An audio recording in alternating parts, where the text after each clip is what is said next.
قرآن مجید فرقان حمید میں ارشاد فرمایا، الا بذکر اللہ تطمئن القلوب، آگاہ ہو جاؤ کہ اللہ کا ذکر دلوں کے لیے اطمینان ہے۔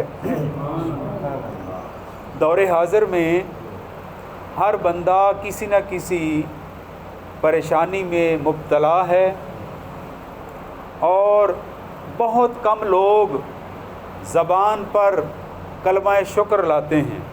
کسی سے بھی پوچھیں، ہر کوئی اپنا دکھڑا سنانے بیٹھ جاتا ہے، لیکن ہمارے معاشرے میں آج کل یہ صورتحال ہے، جس کو آپ اپنا سمجھ کر اس کو اپنا حال دل سناتے ہیں، وہ آپ سے حال دل سن تو لیتا ہے، لیکن بعد میں آپ کی اس حالت کا مذاق اڑاتا ہے۔ اچھا مشورہ دینے والا، حوصلہ دینے والا، تسلی دینے والا کوئی ملتا ہے، ورنہ ہم سب تماش بین بن چکے ہیں۔ وہ مولانا ظفر علی خان صاحب ایک دفعہ پنجاب یونیورسٹی میں خطاب فرما رہے تھے، تو بڑھاپے کی وجہ سے ان کی آواز کمزور تھی، آواز پورے مجمع تک نہیں جا رہی تھی۔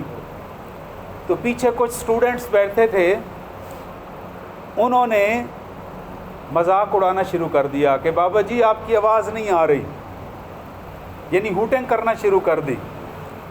تو مولانا ظفر علی خان صاحب نے تقریر چھوڑ کر ایک تاریخی جملہ ارشاد فرمایا کہ او ہو، ایک وقت وہ تھا کہ ہم تماشائی تھے اور یہ دنیا ہمارے لیے تماشا تھی، اور آج وہ وقت آ گیا ہے کہ ہم تماشا بن گئے ہیں، دنیا تماشائی بن گئی ہے۔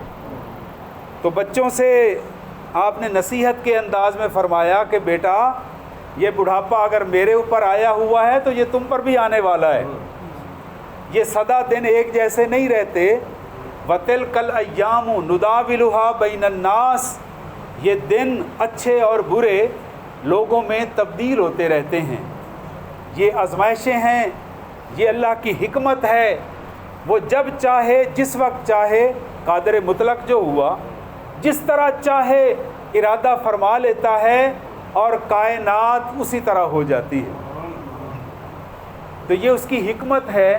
ایک وقت وہ تھا کہ نبی پاک علیہ السلام امام حسن اور امام حسین کی سواری بنے ہوئے ہیں، ایک کا ماتھا چوم رہے ہیں، دوسرے کی گردن پر بوسے دیے جا رہے ہیں، اور ایک وقت وہ بھی آیا کہ شہدائے کربلا کی لاشیں کربلا کے میدان میں پڑی ہوئی ہیں، اور دشمن مذاق اڑا رہے ہیں اور اپنی جھوٹی فتح کا اعلان کر رہے ہیں، لیکن اللہ پاک نے اپنی قدرت سے ساری کائنات کو یہ دکھا دیا کہ امام حسین سر کٹا کر بھی سر بلند ہو گئے، اور جنہوں نے شہید کیا وہ جیتے جی مر گئے۔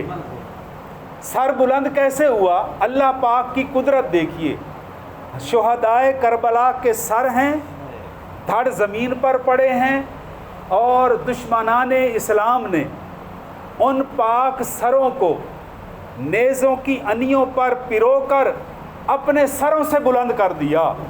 تو کائنات نے اپنی آنکھوں سے یہ منظر دیکھا کہ اللہ پاک اس قدرت کا مالک ہے، وہ چاہے تو دشمنوں کے ہاتھوں سے ان کے سر نیچے ہیں اور امام علی مقام کا سر اونچا ہے، انہی کے ہاتھوں سے سر بلند کرا کے دکھایا کہ شہید زندہ ہیں۔ اور ہم ان کو مجبور نہیں سمجھتے، ہم ان کو مجبور نہیں کہتے، بلکہ یہ اللہ تبارک و تعالیٰ کی حکمت تھی کہ اللہ تعالیٰ کی بارگاہ میں انہوں نے شہادت دے کر شہادت کا مرتبہ حاصل کیا، اور شہادت کے وقت بھی ذکر پر زبان پر ذکر خدا اور درود و سلام مصطفیٰ جاری و ساری تھا۔ اس لیے ہم محافل ذکر کو منعقد کراتے ہیں تاکہ دنیا کی محبت سے ہمارے دلوں پر جو زنگ چڑھ گیا ہے اللہ اللہ کے ذکر کی برکتوں سے ہمارا دل پاک صاف ہو جائے، اس میں نور و عرفان بھر جائے اور ہم پریشانیوں سے نکل کر اللہ کی رضا کو حاصل کرنے والے بن جائیں۔ جس طرح کے بھی حالات ہوں اس کی رضا پر راضی رہنے والے بن جائیں۔ تو جن ہستیوں نے ذکر کیا ان کا دل منور ہو گیا، ان کا دل زندہ ہو گیا۔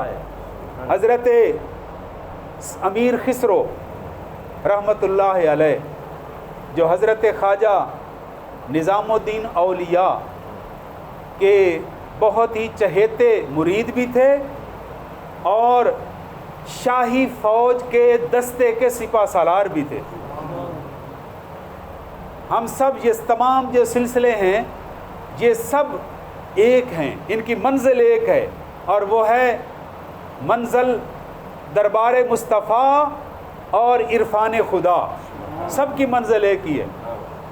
تو حضرت امیر خسرو ایک مرتبہ کسی جنگی مہم میں دلی سے پانی پت کی طرف تشریف لے گئے۔ وہاں اپنے فوجیوں سے کہا کہ تم لوگ یہاں ٹھہرو، میں یہاں اللہ کے ایک نیک بندے کا دیدار کر کے آ رہا ہوں۔ اس سے ہمیں یہ بھی موقع ملتا ہے، یہ سبق ملتا ہے کہ جب بھی آپ کو موقع ملے اللہ تعالیٰ کے نیک بندوں کی زیارت کر لیا کریں، کیونکہ مولانا روم نے فرمایا یک زمانہ صحبت با اولیاء بہتر از 100 سالہ طاعت بے ریا۔ بعض اوقات بندہ نفل پڑھ پڑھ کے اس مقام قرب تک نہیں پہنچ پاتا، اللہ کے ایک ولی کے چہرے کی زیارت سے بندہ اس مقام تک پہنچ جاتا ہے۔ تو حضرت امیر خسرو نے فوجیوں کو وہاں چھوڑا اور پانی پت میں ایک مرد درویش رہتے ہیں جن کا نام ہے حضرت بو علی قلندر۔ ان کی خدمت میں جا کر حاضر ہوئے، تعارف کروایا تو حضرت بو علی قلندر نے فرمایا امیر خسرو تیرے پیر کا بڑا شان ہے، خواجہ نظام الدین اولیاء کی بڑی عزت ہے، بڑا شان ہے، بڑی شہرت ہے، لیکن نبی پاک علیہ الصلاۃ والسلام کی کچہری میں جب روئے زمین کے اولیاء جا کر حاضری دیتے ہیں، حضور کی کچہری میں نے کبھی تیرے پیر کو نہیں دیکھا، اس کی کیا وجہ ہے؟ حضرت امیر خسرو نے جب یہ سنا تو بڑے غمزدہ ہو گئے، دل ٹوٹ گیا کہ حضور کی کچہری میں اگر میرے پیر کی حاضری نہیں ہوتی تو یہ تو بڑی عجیب بات ہے۔ بڑے غمناک ہو کر جب واپس دلی پہنچے، اپنے شیخ کی بارگاہ میں حضرت خواجہ نظام الدین اولیاء کی بارگاہ میں حاضری دی، آنکھوں سے آنسو بھی رواں ہیں، چہرے پر غم کی کیفیت ہے۔ حضرت محبوب الہی نے فرمایا خسرو خیریت تو ہے؟ عرض کہ حضور ٹوٹا ہوا دل لے کر آیا ہوں۔ حضرت بو علی قلندر کی بارگاہ میں حاضر ہوا تھا، انہوں نے یہ بات کہی ہے، جب سے کھانا پینا بھی چھوٹ گیا ہے، حضور کی کچہری میں آپ کی حاضری نہیں ہوتی۔ تو آپ نے مسکرا کے فرمایا امیر خسرو گھبرانے کی اور پریشان ہونے کی ضرورت نہیں ہے، جب دوبارہ پانی پت جاؤ تو مجھ سے دوبارہ مل کر جانا۔ دوبارہ کبھی پھر موقع بن گیا، حاضر ہوئے، حضور دوبارہ بادشاہ کا حکم ہے پانی پت جانا ہے۔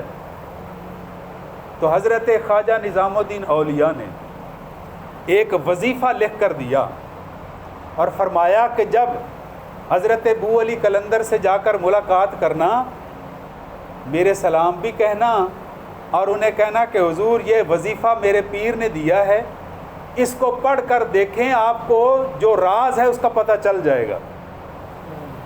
حضرت ابو علی قلندر نے وہ وظیفہ لیا اور عشاء کی نماز پڑھنے کے بعد اس وظیفے کو پڑھا۔ پڑھنے کے بعد جب بستر پر گئے، نیند میں کیا دیکھتے ہیں کہ نبی پاک علیہ الصلاۃ والسلام کی کچہری لگی ہوئی ہے۔ اور روح زمین کے اولیاء، سلسلہ قادریہ، چشتیہ، سہروردیہ، نقش بندیہ، اویسیہ اور مجددیہ، جتنے بھی یہ سلاسل ہائے طریقت ہیں، سب کے اولیاء اپنے اپنے علاقے کی رپورٹ پیش کرنے کے لیے نبی پاک علیہ السلام کی خدمت میں حاضر ہیں۔ سرکار علیہ السلام جلوہ افروز ہیں۔ حضرت ابو علی قلندر بھی اولیاء میں شامل ہیں، اور کیا دیکھتے ہیں کہ حضور کے بالمقابل ایک خیمہ تنا ہوا ہے اور اس کا پردہ نیچے لٹک رہا ہے۔ دل میں خیال آیا کہ حضور کی کچہری میں اس خیمے کا کیا مطلب، اور وہ بھی پردہ بھی لٹکا ہوا ہے، پتہ نہیں اس کے اندر کون ہے۔ جب کچھ دیر گزری تو سرکار کے حکم سے اس خیمے کا پردہ جب ہٹایا گیا تو حضرت ابو علی قلندر نے اپنی آنکھوں سے کیا دیکھا کہ اس خیمے کے اندر حضرت خواجہ نظام الدین اولیاء موجود ہیں۔ تو آپ کو یہ فرمایا گیا، حکم ہوا، اے ابو علی قلندر، تو نے خواجہ نظام الدین اولیاء کی غیر حاضری کا تذکرہ کیا تھا۔ سارے اولیاء یہ اللہ اور اس کے رسول کے محب ہیں، اور حضرت نظام الدین اولیاء محبوب الہی ہیں، اور محبوبوں کو ہمیشہ ظاہر میں نہیں رکھا جاتا، انہیں چھپا کر رکھا جاتا ہے۔ تو یہ جب سے ان کو ولایت نصیب ہوئی ہے، یہ میری ہر کچہری میں اسی خیمے میں آ کر حاضری دیتے ہیں، تمہیں نظر نہیں آیا۔ تو اس وقت حضرت ابو علی قلندر نے توبہ کی اور حضور کی بارگاہ میں معذرت پیش کی، حضور مجھے پتہ نہیں چلا کہ میں کس مقام پہ ہوں اور خواجہ نظام الدین اولیاء کس اعلیٰ مقام پر ہیں۔ یہ جب سے میری حاضری یہاں اس کچہری میں شروع ہوئی ہے، حضور یہ خیمہ تو میں اس وقت سے دیکھ رہا ہوں۔ تو ارشاد فرمایا گیا کہ تم سے پہلے نظام الدین اولیاء کو محبوب الہی کا درجہ مل چکا ہے، اور وہ اسی خیمے میں آ کر بیٹھا کرتے ہیں۔ تو جن کا دل ذکر خدا سے اور ذکر مصطفیٰ سے منور ہو جاتا ہے، انہیں دربار مصطفیٰ کی حاضری نصیب ہو جاتی ہے۔ اللہ تبارک و تعالی ہم سب کو ذکر کی لذتوں سے آشنا فرمائے اور سرکار کی بارگاہ کی حاضری نصیب فرمائے۔ بظاہر تو عمرہ کرنے والے اور حج کرنے والے بار بار جاتے ہیں، اللہ پاک سب کو ایمان اور صحت کی سلامتی کے ساتھ کعبہ شریف کا دیدار نصیب فرمائے، گنبد خضرا کا دیدار بھی نصیب فرمائے۔ لیکن وہ کتنے خوش نصیب ہیں جو بحری جہازوں کے ذریعے نہیں، جو ہوائی جہازوں کے ذریعے نہیں جاتے، وہ روحانی طور پر آقا کی بارگاہ میں جا کر حاضری دیتے ہیں، اور صبح شام انہیں اللہ کا عرفان بھی نصیب ہوتا ہے اور مصطفیٰ کریم کا دیدار بھی نصیب ہوتا ہے۔ تو دلوں کو منور کرنے کے لیے محافل ذکر میں آنا ضروری ہے۔ اللہ تبارک و تعالی میرے ان چند کلمات کو قبول و منظور فرمائے۔ وما علینا